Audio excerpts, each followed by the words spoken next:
L'idée, ça a été de retrouver la connexion avec les artistes 2D, donc les concept artistes, et d'intégrer leur travail dans le jeu directement.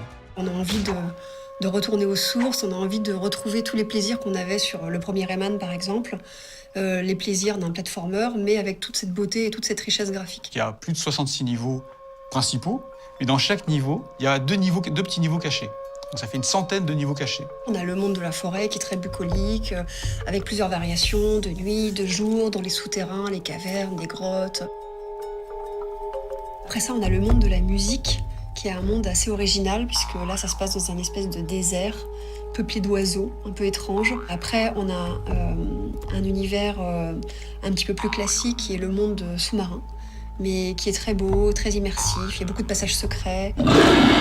Après ça, on a le monde qui plaît le plus à une grande partie de l'équipe en interne déjà. Ce qui est pas mal, c'est le monde de la nourriture. Donc là, on s'est basé sur un monde qui avait le même thème dans Rayman 1, mais on a voulu vraiment lui donner une petite sauce 2011. Super épicé, côté un peu fiesta, des petits pop-corn, des petites saucisses. Des petits dragons qui arrivent et qui nous servent des cocktails. On se fait attaquer par des fourchettes, des couteaux, un tube de harissa, des choses comme ça. C'est l'enfer. C'est l'enfer. Ouais, là, on a un monde caché. Ouais.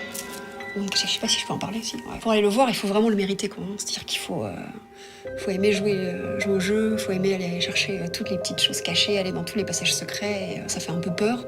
En fait, il est extrêmement drôle, quoi. Voilà, je sais pas, je peux vous en dire plus.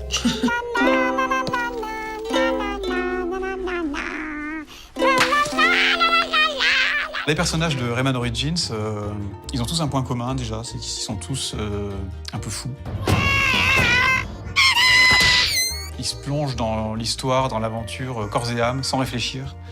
S'il y a une bagarre, ils sautent sur l'occasion. Rayman, il n'est pas évident du tout à dessiner. Il fallait qu'il ressemble à l'ancien, il fallait le moderniser un petit peu. Il est pratique à animer, mais il n'est pas facile à dessiner.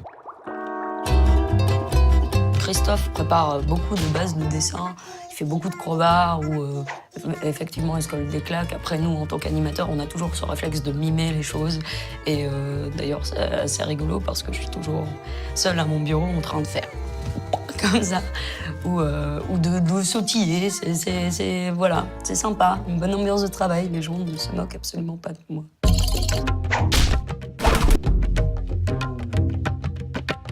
L'avantage de ce projet-là, c'est que n'importe quelle petite chose est agréable à animer parce qu'on essaie de rendre tout fun, quoi.